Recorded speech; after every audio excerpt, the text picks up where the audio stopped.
Hi, I'm Britt Davenport with Davenport Public Relations in Scottsdale, Arizona, and I'm pleased to welcome you to our communication video series. Today I'm going to be interviewing Jessica Hall of Jessica Hall Consulting in Phoenix. Jessica is a social media and branding specialist, and I'm delighted to welcome her here today. Thank you, Britt. No, thank you for having me. My pleasure. I'm excited. My pleasure. So, Jessica, let's get started here with some of these tough questions I have for you today. How do you define brand in the context of social media today? Well, I think if you look at brand from a historic perspective, its definition really is the sum of all of your experiences, perceptions, and feelings related to a specific organization. You know, they could be offering products or services. And I think that becomes incredibly germane with the layer of social media added today, because our experiences, our perceptions, our feelings are out there so much more than they used to be. You can scroll through your Twitter feed and see what your friends and family are saying about a specific brand, and that's going to influence your perception and your feelings of that brand. In the book Groundswell, they define brand as what you would say about the company, and I think that's truly what social media is now, and it's being used as a platform to voice opinions, and a lot of that has to do with brands. You know, we're a very consumer-driven society. We like to try new things, and we want to let people know that we've discovered a great new restaurant or an awesome new band. And the things that people are saying on social media have a very real impact on brands today, because that's becoming the form of advertising that people are paying most attention to.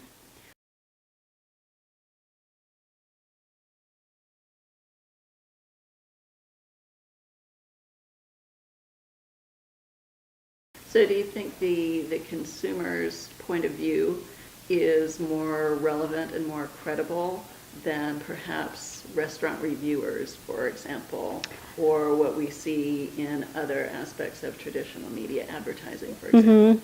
I think it sort of depends. For instance, like a restaurant critic, you might expect they might still hold a lot of clout because that's their industry, that's their specialty. I think people will weigh them equally. They want to see as a whole, is this getting reviews, you know, getting well reviewed from people like me? Would I like it because they like it? But they may also be paying attention to the critics still, just to see what that expert opinion is. I think when you look at the realm of traditional advertising and looking at, you know, sponsored posts, those obviously would hold less weight than what a friend is saying about a brand. So if someone's being paid to talk positively about it, you're going to take that with a grain of salt. So I think it sort of depends on the circumstance, but I think more and more so, you know, if it's going toe-to-toe with a method of traditional advertising, social media is going to hold more weight.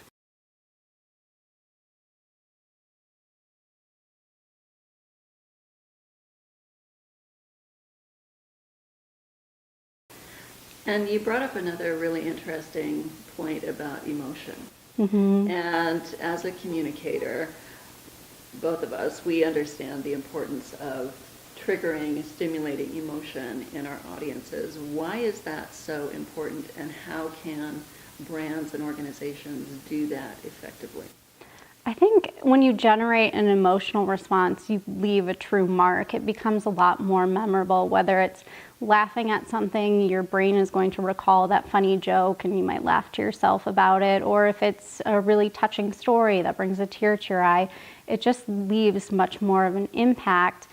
And as opposed to the more practical communication, if you're talking about specific benefits or, you know, specific sales messages, those things, while you may remember them because you want to take advantage of that benefit or that specific sale, it just doesn't leave that same mark. And I think in social media, it's incredibly important to have that emotional component to your content, because you are in such an ephemeral space, and it's hard to really make a mark when people are scrolling through and you literally have a second to grab their attention.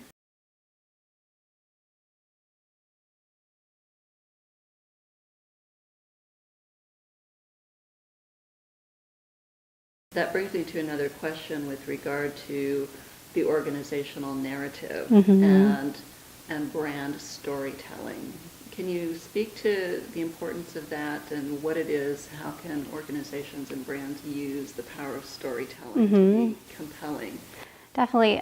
I think storytelling obviously has its place in social media. The hard part about having a very specific narrative is that it can get time consuming to relay that in one fell swoop.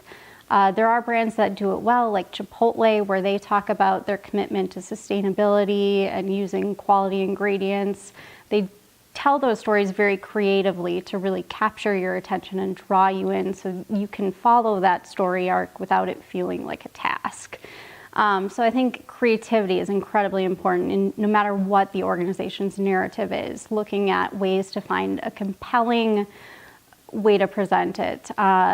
Aura Brush is a great example of this. They're the tongue scraper company where they basically, their videos tell you that 90% of your bad breath comes from the stuff that's left on your tongue, as gross as that is. But their videos tell that story in a compelling manner, and they're done creatively, so it's not just a fact that you're reading or hearing, that you're actually exploring what that idea means through a creative fashion.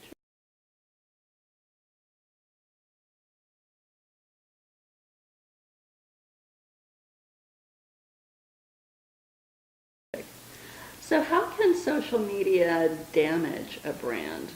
And what can companies do to avoid online reputation issues?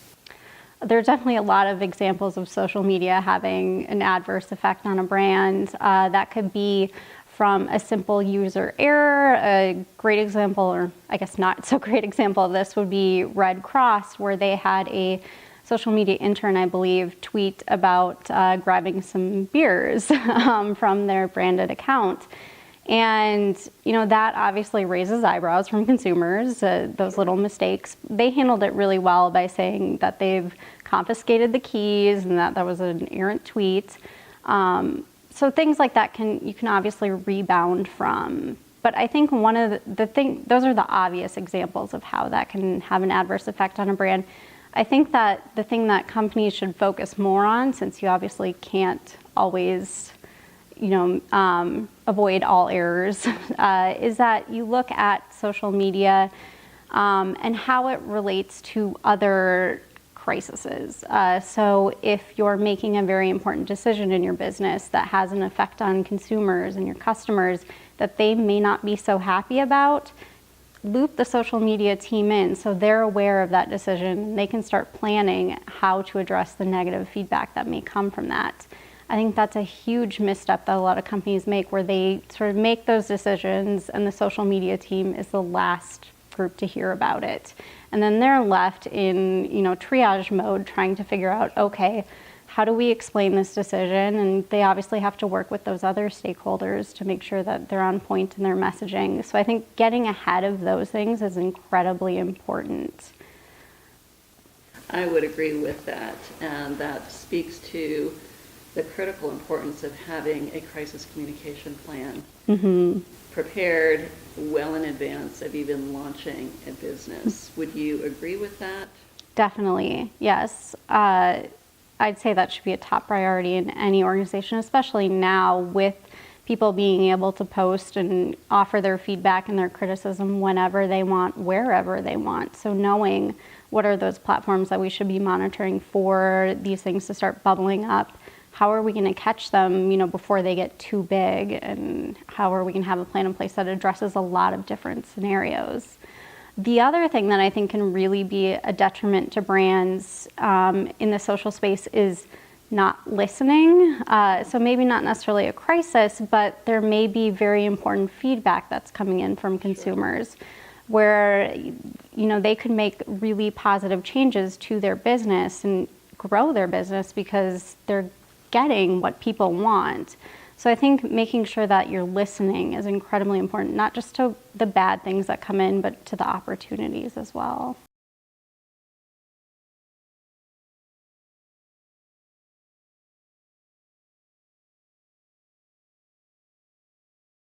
And what are your thoughts about the reputation management firms out there that they promise we can obliterate any of the negative social media commentary out there, and we can help you rebuild your brand. What are your thoughts about those kinds of services? Do they work, first of all? And second, would that be something that an organization should think about using if something bad should happen? I mean, I guess it depends on the service. There are those that will go and try to remove certain results from Google or push them down further. I think, to sum it up, it helps immediately, but it doesn't really help solve the problem. If you're getting a lot of negative feedback, say for instance, if you're a hospital and you're getting harped on your wait times, and you pay someone to remove those reviews or push them down, well, you're still going to get them because the problem hasn't been solved. So I think, you can use those companies if you want to help fix that perception immediately, but you have to take that feedback into consideration and figure out how to fix the problem that's being brought up so often by consumers. Exactly, that's a great point. I always point the finger of blame at the leader. It's the leader's responsibility. The buck stops at the CEO's desk. And so if there are indeed internal issues occurring and issues management is not being well taken care of, it's the leader's responsibility to make sure that those issues are indeed addressed. Exactly. Because otherwise you're putting a Band-Aid, like we're talking, you're putting a Band-Aid on the issue and not really addressing it. That's Exactly. a great point. That's a great point.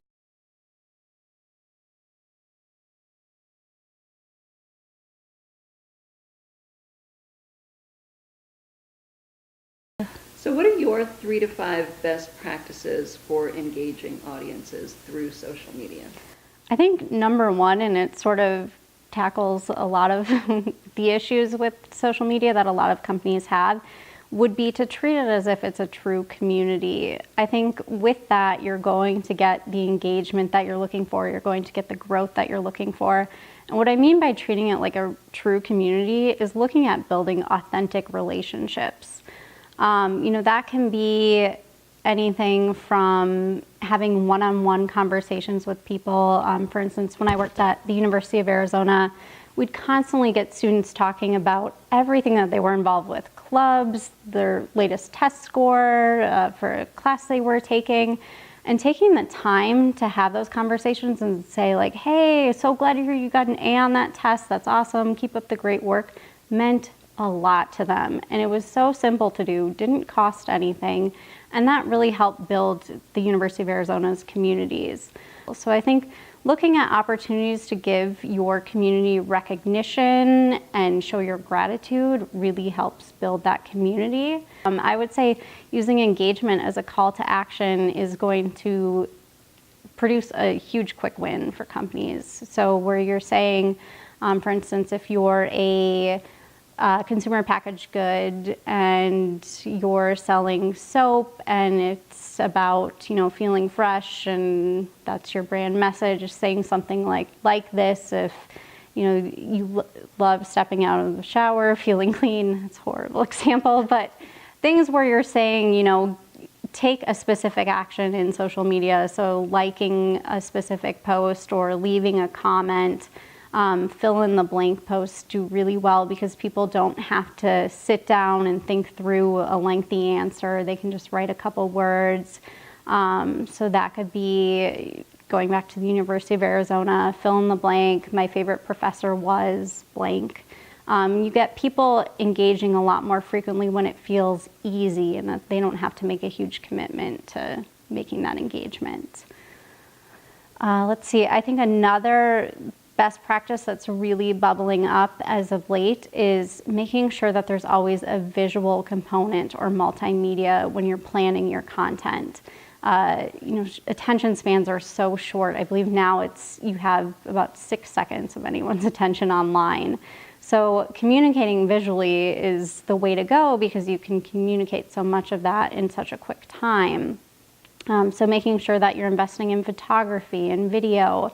And even if it's not, hiring a professional photographer, it's looking at how can we use the resources we have, the internal personnel, making sure that they have the equipment they need, and looking at how to make that work within your organization to get those assets.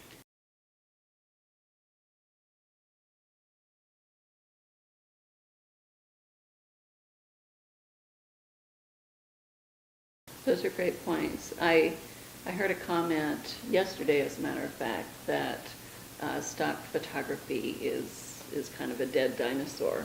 And so I wanted to get your thoughts about that. So much of the commentary I'm hearing today is that you have to have original, fresh content, and it needs to be customized to your organization and your brand and your message.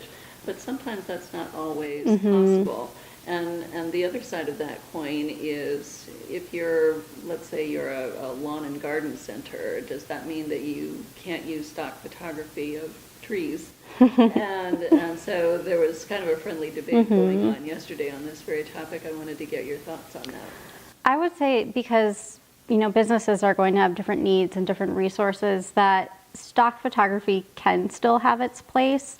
The only caveat to that would be that you should be looking for stock photography that really addresses your brand. So for instance, Red Bull could use stock photography if they were very, gritty images, very extreme shots. Those could work while still not being their own original content. As long as it matches the look and feel that you're trying to go for, stock photography can still have its place, because there are going to be limitations in terms of budget. So stock photography is a great option. If you can't hire, someone to trek up Mount Everest and take awesome shots of people jumping out of a helicopter and snowboarding down the mountain, that's not going to be in every marketer's budget. So I think as long as you're looking at stock photography through the lens of your brand and how it relates back to the messages you're communicating and the values and personality attributes that you want to communicate, it still can be used.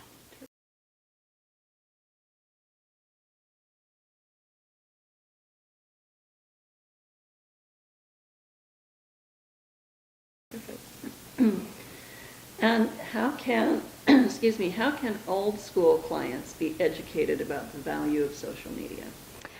I think that's a tough one, especially as we're now in early 2015, because it's almost like if you're an existing organization and you haven't started social media yet, you're way behind the curve. I'm always shocked when I get clients coming in the door that haven't started social media, just because it's been around for so long and it's so easy to adopt. And at least, back in 2010, people could have been testing it, using it, figuring out how it works with their brand and their marketing mix.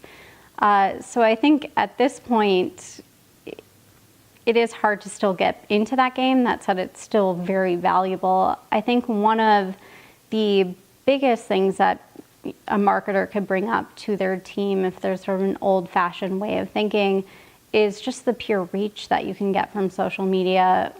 When I was working at the University of Arizona, our social media accounts got about 13.5 times the amount of reach as the main website, arizona.edu. So a lot of resources were poured into the website and not as much into social media, but it was having a dramatic impact on reaching the audience that we wanted to reach: students, alumni, faculty, potential students, and not just that they were coming to the homepage and leaving, but that they were consistently staying on our Facebook page and engaging with us. So that's another big reasoning for using social media, is just the engagement factor, that you get to elicit feedback from your community, that you get those consumer insights, which can be huge. I mean, just looking at what a company could spend on market research, you could do those same activities in social media and save a lot of money. Yeah, in essence, what you're describing is a massive online focus group. Exactly. That you really don't have to pay for. Exactly. So I think that's a huge selling point. Yeah. Right there. I will use that with my clients. Thank you.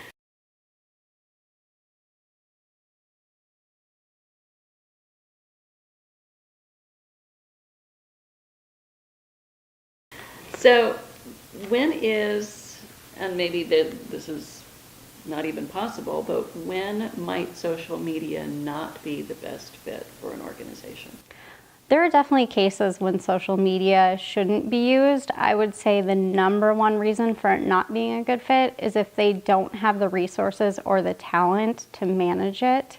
So if, someone's only going to have a couple minutes a day, or if they're handing it off to an intern who doesn't really understand the company's vision and strategy, probably shouldn't be engaging in social media, just because it's not going to have the effect that it should if you had someone in place that had the talent and if you had the resources as far as time goes. So I'd say that would be indicator number one, that companies should steer clear of it. The other indicator that a company shouldn't engage in social media is if their customers aren't talking about their topic, their field, or their brand in social media. So if you're a very specific B2B organization, that may be happening. If you're dealing with maybe, say, healthcare, and it's very personal and people aren't necessarily going to be voicing their stories about that, that may be something to take into account and a reason why you steer clear of social media. So I would say looking at the audience is incredibly important, because if they're not there, you're not going to grow that community. But I think the other thing is looking at, are they willing to get communication on a consistent basis? So if an organization has had trouble growing their email list, that could be a red flag that social media isn't going to be successful, because people, have taken the approach of thinking, I need this company when I need it. I don't necessarily need information from them otherwise. I'll reach out to them. They don't need to reach out to me. So that could be an indicator that they shouldn't be using social media. Okay.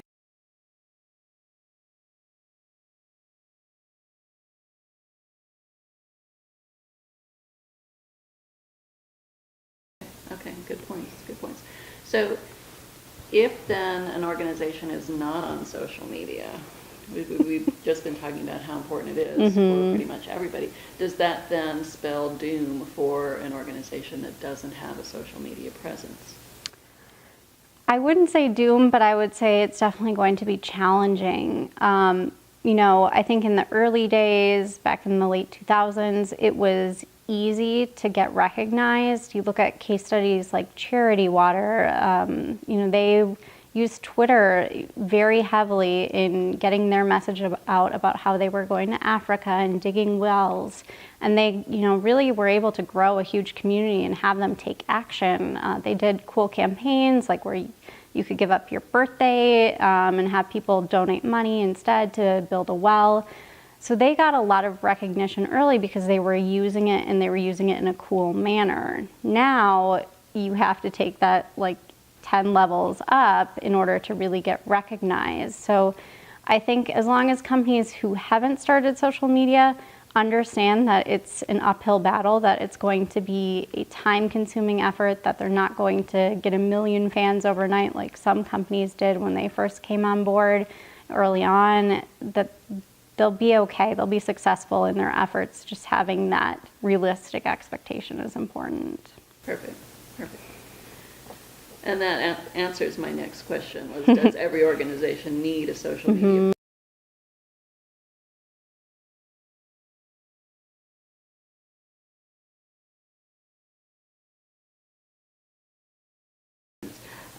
So one of the things that we've been talking about in some of my university classes is the topic of buying fake followers. And this has become a very in-depth conversation. Is it ethical? Is it legal? The FTC has quite a bit on the internet as far as their position. What are your thoughts about organizations buying fake followers, and what kinds of perceptions does that create in the minds of audiences?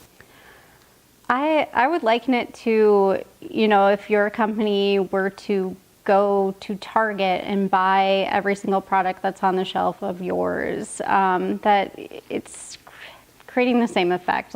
Yes, it may look like your product is wildly popular for a moment, but people will, catch on, or that shelf will be restocked and then you'd have to do it again. That it's sort of a futile effort. While companies may think it looks great to suddenly grow, that it shows a lot of credibility, that it shows that they have, a lot of people interested in their product, it's going to come at a detriment because a lot of the social networks have algorithms where engagement is a huge weight in what content gets placed. So if you're buying fake followers, they're not going to be engaging with your content, and then you're going to have to pay even more to get that content in front of the people who are actually there because they want to engage with your brand, because there's just not that engagement due to the fact that your audience is mostly fake. Right, exactly. So I would say, I mean, my personal standpoint is not to do it. I think it's better to have, you know, a community of 100 people who are really passionate about your brand and are going to talk about it to other people and want more information from you than a million who are, you know, not listening or not even really there. So I would say don't do it. Instead, you know, look at how can you grow that audience sustainably yet quickly, if that's truly the goal. Is it doing a really cool promotion to get people to share their ideas to win a prize, or is it, you know, having an awesome giveaway that's related to your brand? Look at those as the tactics to grow the audience pretty quickly, as opposed to fake followers. I would agree. So we were having this discussion in some of my university classes a couple of days ago, and the idea of buying fake followers actually being fraud.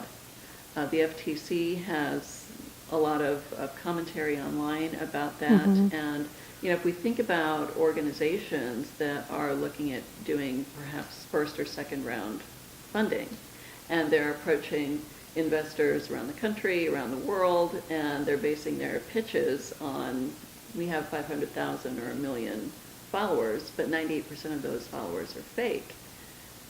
Now they're soliciting funds basically illegally from my perspective. I'm not an attorney, but that to me would seem extremely unethical. Mm-hmm.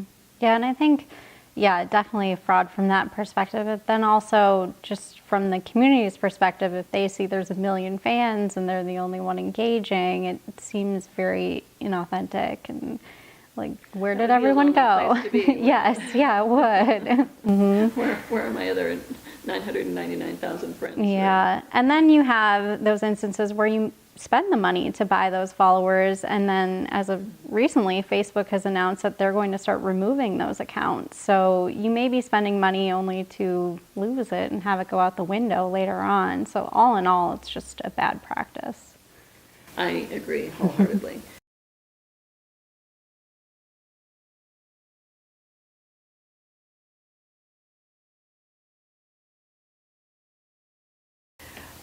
So how can professional communicators combat the common belief then that followers equal credibility? That's a tough one to combat because it is true. It's, you know, the more fans you have, obviously, the better your brand is from the consumer's perspective, because people truly want to connect with you. Your brand says something about who they are.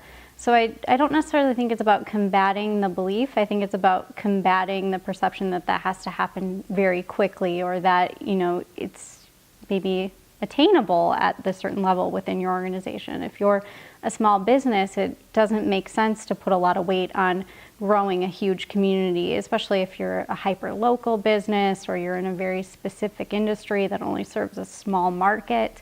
You're not going to get millions of fans. So I think it's, you know, making sure that people have the right perspective of who their audience is and what's realistic in terms of growing a specific community. I think the other thing is that it's not necessarily just about who's fanned the page or followed your Twitter account, but it's about who's actually communicating with you and engaging with your content. So making sure that you don't have such a narrow, one-sided focus on how you're measuring the success of your social media efforts, that you're looking at engagement and you're looking at impressions and reach, but more importantly, you're looking at what's the effect on the business. You know, you could have 1 million followers on, you know, across social media, but not see any increase in sales, and that's the ultimate goal. That makes perfect sense. Mm-hmm. So a lot of it too is then managing the client's expectations. Mm-hmm, exactly. So that they're not going into this whole social media process thinking that they have to have 1 million followers, and that if the public relations person or the social media expert isn't delivering that they have created an epic fail for the client. And that's a hard thing to educate a company or a client I on, agree. because, and even if they do start to see an increase, it could be they doubled their fan base and they start to get very excited about that and they want more. It's hard to talk them down from that and say, that happened because we, had this big push and now we're no longer doing that, so we can't have the same expectations. So education is tough because it's easy to get focused on that shiny object of increasing likes and followers. I agree. I agree.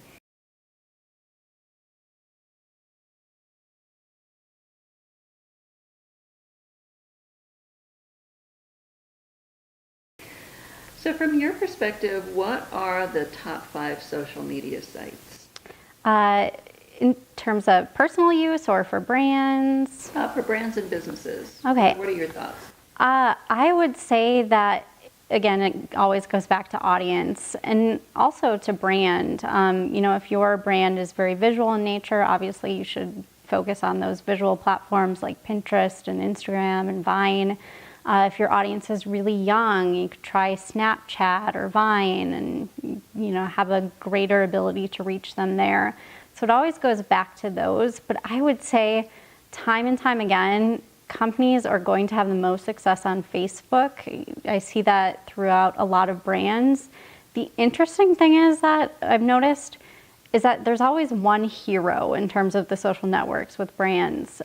Maybe it's the one they started first, maybe it's the one they got the most recognition for their use of, but there always seems to be one platform that does better than the others. There obviously are exceptions to the rule, but oftentimes that hero platform is going to be Facebook, where they've amassed the greatest audience there. And maybe their Twitter following isn't as large or as active, but you kind of see that one community really reigns supreme. The most underutilized network, though, would have to be LinkedIn. I think companies are still trying to figure out, what do we use this for? How do we engage the audience? Who is the audience? And oftentimes it's natural to think it's prospective employees, but it actually might be more used better for engaging your current employees and making sure that they're aware of internal programs that you have, or volunteer opportunities, or just important messages about the organization's vision. So making sure that that platform is aligned with the audience that's most likely to be there, which often is employees. I'm really glad you brought up LinkedIn, because I agree it's tremendously underutilized. And I know even from my personal experience, I have met fabulous strategic partners. I've met interns, I've met employees, clients, engaged with people in groups where I'm traveling to another city and have had people waiting to meet me and show me around town and connect and introduce me to people in that particular city. So it's an amazing site. Yeah, I think for any professional, it's a must-have, especially now with the way they're headed, where people are giving you endorsements for very specific responsibilities, roles, skills. That's going to have a huge impact in the future, because soon you'll be getting hired because you have, hundreds of endorsements for a specific skill. So having that presence and keeping it up is really important for all professionals, just because employers are going to start looking at, okay, I have someone who's endorsed for social media, 50 times, and someone who's endorsed for, obviously there's something someone's doing right, and you're going to appear as the better candidate. Well, and that's another good point, and it raises an important question too, because it is so easy to endorse people on LinkedIn.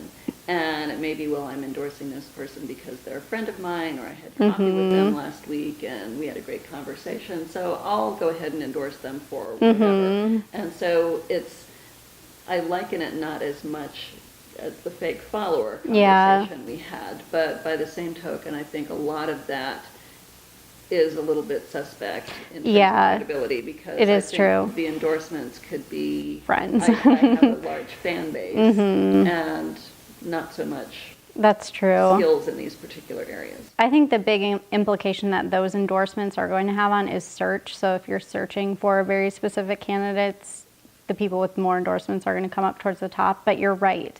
you don't know who gave those endorsements. So like everything with social media, you kind of have to take it with a grain of salt. LinkedIn is a huge platform that is underutilized. And I tend to look at the actual written recommendations rather than the number of endorsements. I think the recommendations tend to be more honest. Yeah, that's true. And more accurate. That's a good point.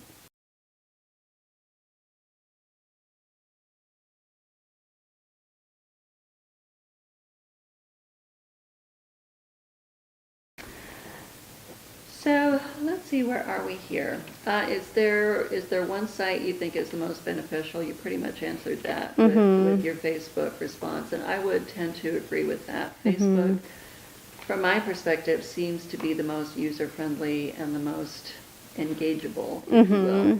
And for some reason, the Facebook community, and maybe we can chat about this a little bit, the Facebook community seems to be certainly the most engaged, but the most friendly and the most supportive. I have interacted with countless people who I have no idea who they are, but I'll post something on Facebook, and because they're a friend of a friend of a friend of a friend of a friend, or whatever it might be, someone will post something really kind and wonderful and supportive. And then I wind up connecting with that person, and then they wind up liking my business page, and on and on. And Facebook, for some reason, just seems to really foster those kinds of positive relationships. Any thoughts on what's the magic there that creates that kind of bonding and community? I think the reason why that happens is because Facebook was really developed to look and feel like a community. You had your wall where your friends could post in the early days and leave each other messages. It really was more of a personal communication tool, whereas you have other platforms like Twitter that, while you can connect with friends and people you know, they're often most used to follow people you don't know or follow topics that are of interest to you, but it's more of a discovery platform, whereas Facebook truly is about communicating. So I think you see people more apt to communicate there just because they're so used to it. They see in their feed, conversations going on, so they're used to having conversations there. Whereas oftentimes from the brand perspective, you'll look at, a post on Facebook and the same post on Twitter, and it's crickets on Twitter, but a huge conversation's going on Facebook. I think that's just because of the nature of the platform. But Twitter actually is a huge asset for brands if you do have the time for that one-on-one communication where you can listen for people talking about your industry, your brand specifically, and reach out to them and ask them questions or give them, positive reinforcement for sharing their opinions. So I think that's a huge platform for having that one-on-one engagement, but not necessarily the mass communication that Facebook offers. Yeah, I agree with you. I think Twitter's a little bit cumbersome, and I may be the only person on the planet that thinks that way, but I know it's more time consuming because you're having specific one-on-one tweets. It's hard to follow a thread of a conversation for a group unless there's a hashtag. So that's one way to try and get to have that group chat. But if you're just asking questions and people are responding, you can't really follow a linear conversation flow.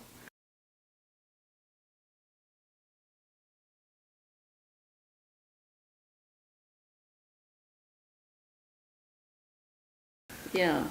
And so that kind of leads me to the next question. What really is the benefit of Twitter? I mean, as a PR professional, we can disseminate a lot of information very quickly to our clients' followers, and we can set up scheduled tweets and all that sort of thing.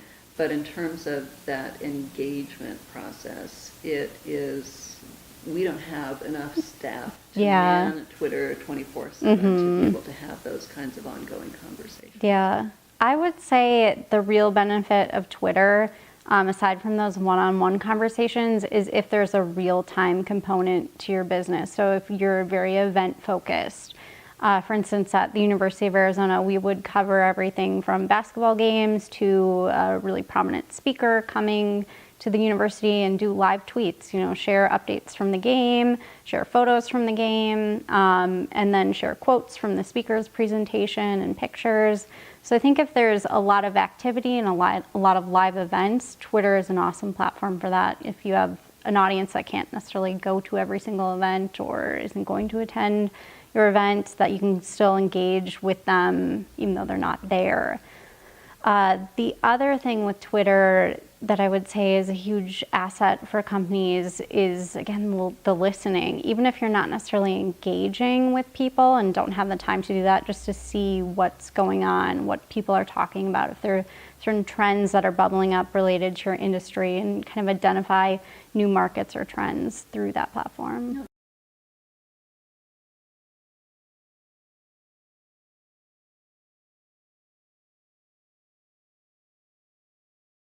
Those are great ideas. Those are great ideas. So how can brands best convey who they are using social media? I think that's one thing that a lot of companies struggle with. I think oftentimes, especially with smaller organizations, social media is handed off to an intern or a very young professional who's new to the company and doesn't really understand what the vision is, what the company stands for.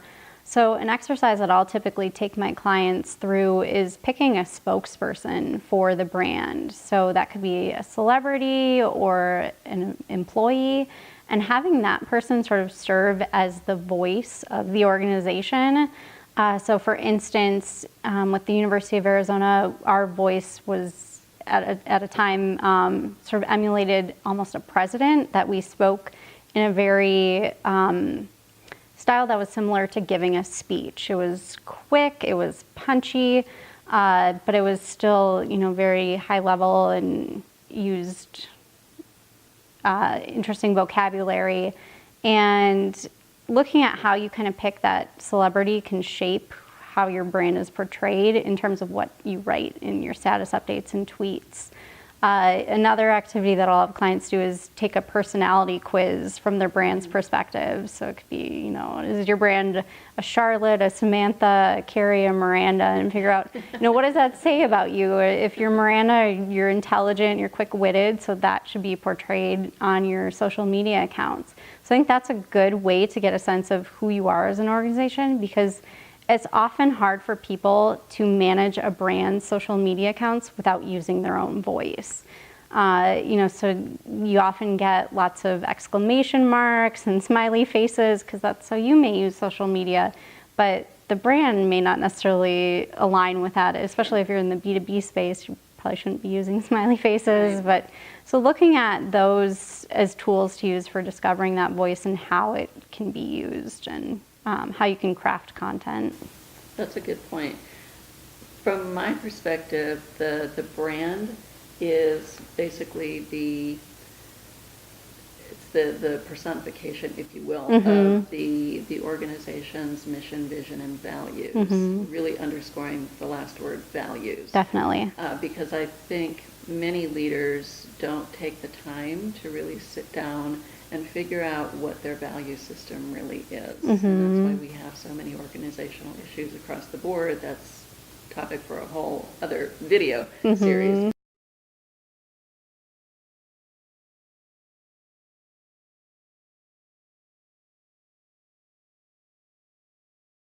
But how important is it that the brand convey and accurately convey the organization's values to audiences? Incredibly important. I mean, it's what differentiates you from, the next company in your industry. So I think values always have to come into play when you're determining, what word to use specifically or how an image should be captured. So for instance, again, at the University of Arizona, it's my only client-side gig, so it's an example that I'm used to because I lived and breathed that brand for a long time. But, we, with that sort of leadership persona, we took a lot of images that highlighted the subject as the hero. So it was either shot from below or made them look like they were almost larger than life. So, leadership was a huge value for our organization. So that came into play in how, we talked to our audience, but also how we captured the imagery. So I think values always have to be front and center in that. And sometimes it's hard to figure out how do you convey a value, across the board. So sometimes it's just picking one specific one. So if it's honesty, you don't necessarily have to embed that value in every single tweet and every single Facebook photo, but maybe that value comes more into play when you're communicating with people and it's being empathetic and being honest with them when they're voicing their feedback.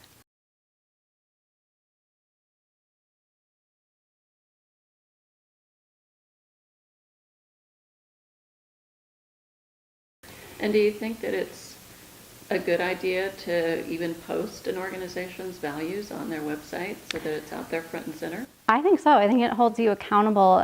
Zappos does that, and they're very well known for their values. And it's so funny that an organization that's an e-commerce site that you don't normally think about interactions between people with has such a firm root in their values. And you read Inc. or watch a segment about them on the news, and it's always about how their values are lived each and every day, and they don't forget what those are. So I think having that out in the open really helps hold an organization accountable. And you might start, hearing from your followers that you're not living up to certain values, and then it's time to look at, okay, is that really true to our organization, or can we fix that and make it better? So I think that's great feedback. Yeah, exactly. I would want to know. Yeah, I would definitely want to yeah, know. you want to know if you're being perceived as inauthentic. So I think that can be a huge asset to a company if they're able to put that out there. Terrific.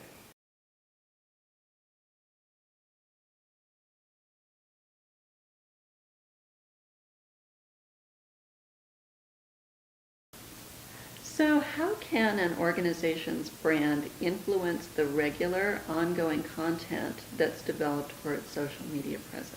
I think going back to the conversation we just had, values really need to drive that content.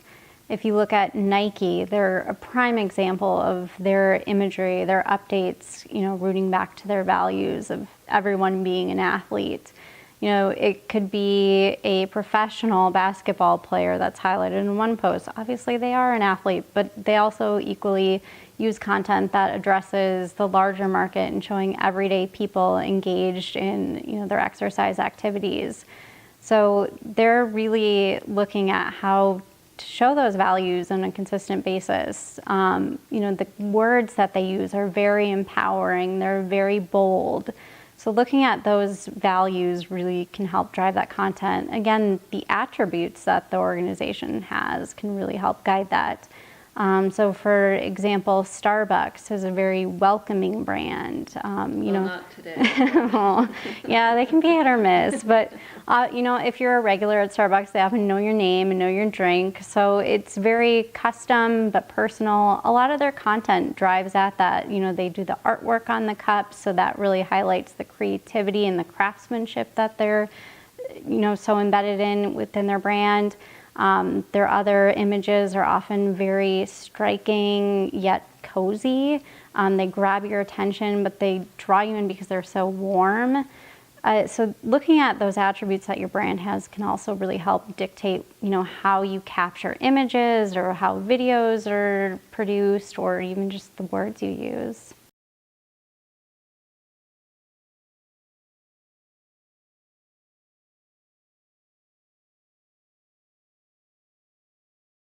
And what are your thoughts about Starbucks' recent, again, speaking of major fails, their recent, I think it was called Race Together campaign.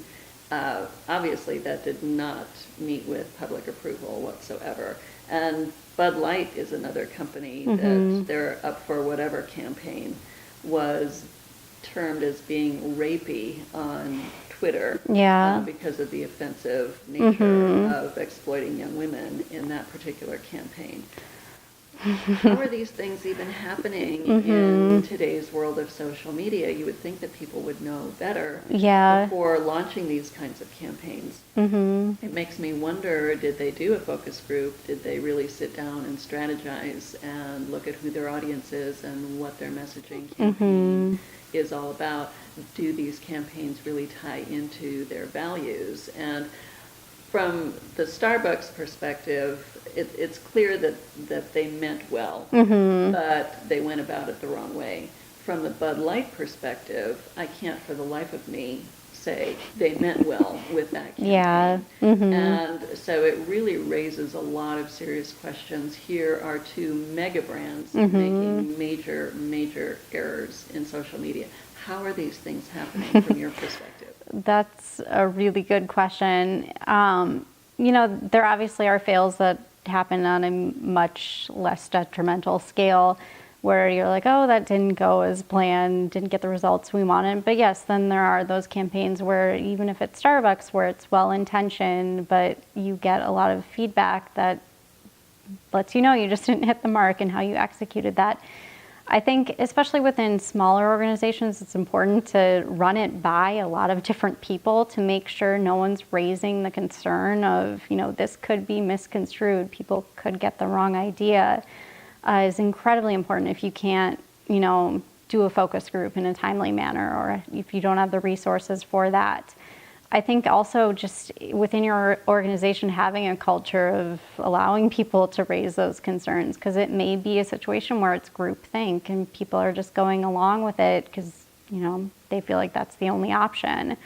But then you have brands like Bud Light, which yes, their campaign could be, perceived pretty negatively. And that may be that they simply don't care if people are saying, those things about the campaign, that's not what they're explicitly saying, so they don't feel responsible in that fashion. Given that their audience is a younger male, that the campaign speaks to them just having fun, and that's maybe what they feel like their intentions are. It's tough. It's hard to avoid that unless you do a focus group or you are, asking outside sources, how are you perceiving this? What does this make you think of? Right. And again, I point the finger directly to the CEO in both of these instances, and more so even in the Bud Light scenario, because it raises, again, very serious questions. Is the CEO a misogynist?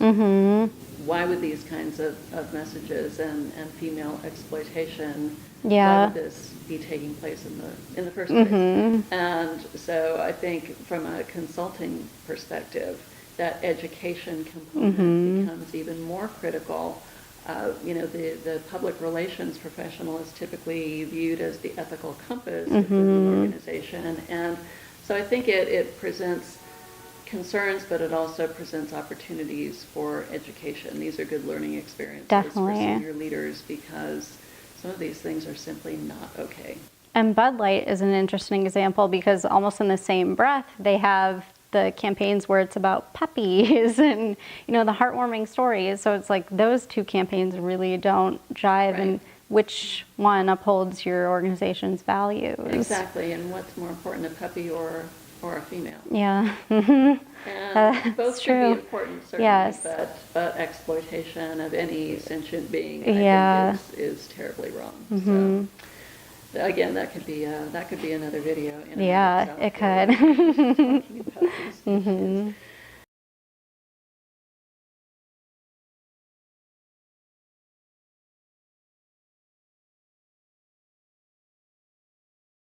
So how can social media be leveraged to enhance a brand through customer insights and feedback? And how can you proactively ask for that information? Well, I think step one would obviously be listening. We've talked a lot about that. So for example, Microsoft, when they launched a new version of Xbox, they made a decision that differed from what they had done in the past, and their customers came back to them and said, hey, this isn't what we were expecting, and we want this instead. And they listened to that feedback and made the changes. So I think being aware of the decisions that you make and how those could produce chatter and then listening for that chatter is really important. You may find that you made a decision that you thought would be unsavory and customers were okay with it, but I think having those plans in place is important to help protect the brand and make sure that you maintain your market share and that customers continue to buy your products or your service. But I think in asking for that information, And this could get tough, but a prime example of a company that could have asked before they did something is Gap, how they redid their logo several years ago. If they had kind of showed that to their social media audience at first and said, hey, we're thinking about doing this, but we want your buy-in first, they could have found out very quickly people didn't like that. They could have saved money, potentially, save the heartache of doing that. So I think if you can ask your audience first before you make a major decision, that can be very helpful from a brand's perspective and branding. But then also just finding out, what are people thinking about your organization? So it could be as simple as asking, what one word comes to mind when you think about our company, and seeing what word consistently comes up and how that may play a part in future messaging. And if that's something that you never thought of, or maybe it's on point with your values and your attributes for your company, and you can pat yourself on the back. But I think key to that is having an engaged audience before you start asking those questions, because if you're engaging with them and if you're giving them recognition and you're showing them gratitude, they're going to give back to you. So I think you have to have it be a two-way street first. That's a great point. And I liked your point too about the Gap logo. And here again is another example of pointing to the senior leader who made the decision. You know that decision was made at the top. Yeah. Organizations do not change their logos without CEO buy-in, and very likely board of director buy-in at the same time.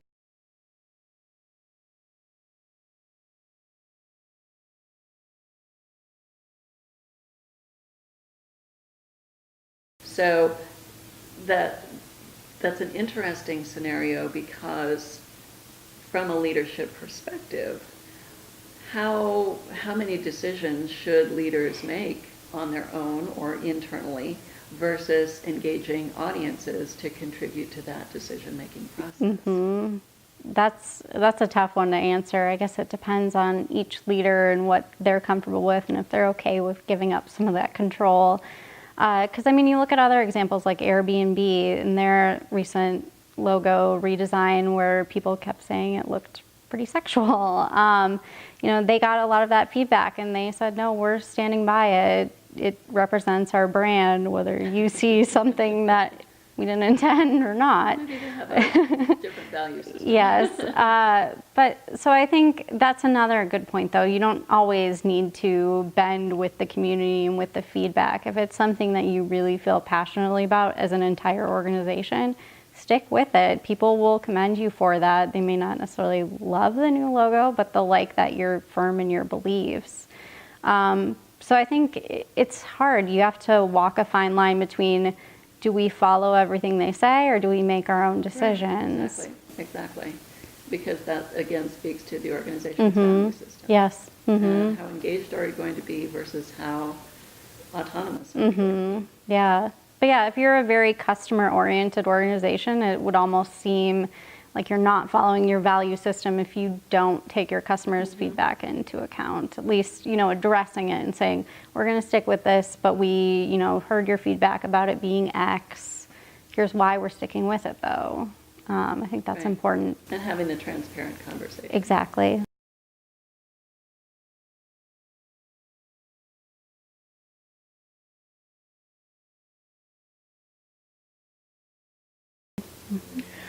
Last question. Tell us about an example of a small brand, maybe it was a smaller local business, that has grown immensely because of social media use, and what can other organizations learn from that kind of business? There are quite a handful of examples of small businesses that have really skyrocketed, and a lot of them attribute it very specifically to social media. The one that serves as sort of the golden example is Nasty Gal. They're an online retailer. She started it as an eBay store selling vintage clothing while she was holding a day job, and used her friends as models and would post photos online. And I remember finding out about it via Facebook ads, which are very cost effective, a great way to get out in front of a new audience. And they've grown, since 2006, so it's about roughly 9 years. They've grown to over 1 million fans on Facebook, over 1 million followers on Instagram, which is a huge success in and of itself. But And they're not fake followers. yeah, exactly. But on the financial side, they've skyrocketed as well. They've gone from $1 million in sales in 2006 to over $100 million in sales. And a lot of that has to do with their following. You know, they're able to share new items that come out, share lookbook images, share how-to videos, and they can sell about 93% of their inventory at full price because they have such an engaged audience who wants to know, okay, is that item back in stock now, which they let their fan base know about. So if they see items that are selling out quickly, they make sure to reorder and get more inventory. So they use social media, you know, not just to get the message out, but to figure out what's popular and what do people want more of, and look at how that informs the purchasing decisions they make. Terrific. Yeah, so they've grown a lot in social media, and of course in business. There are other examples of smaller businesses that do this as well. Nina Paper is one. Their target audience is graphic designers, printers. Yep.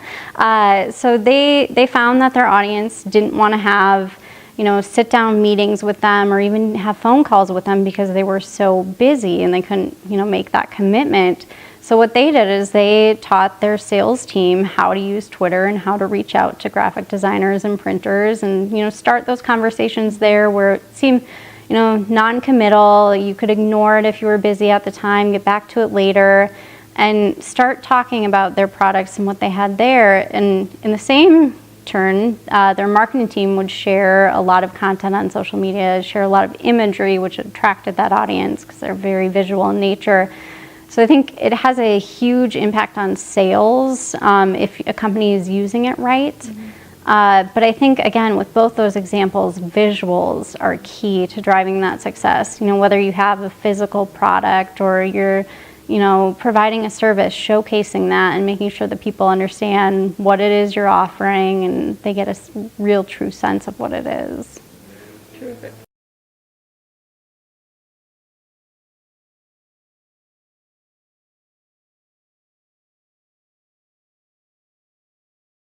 Well, Jessica, thank you so much. You're It's welcome. been a pleasure. Thank you. Chatting with you today. The information you've provided has been so helpful. Thank you. I'm glad to help. I hope that all of you have enjoyed being with us today. Thanks so much for watching, and please stay tuned for our next in our communication video series. I'm Britt Davenport. Have a great day.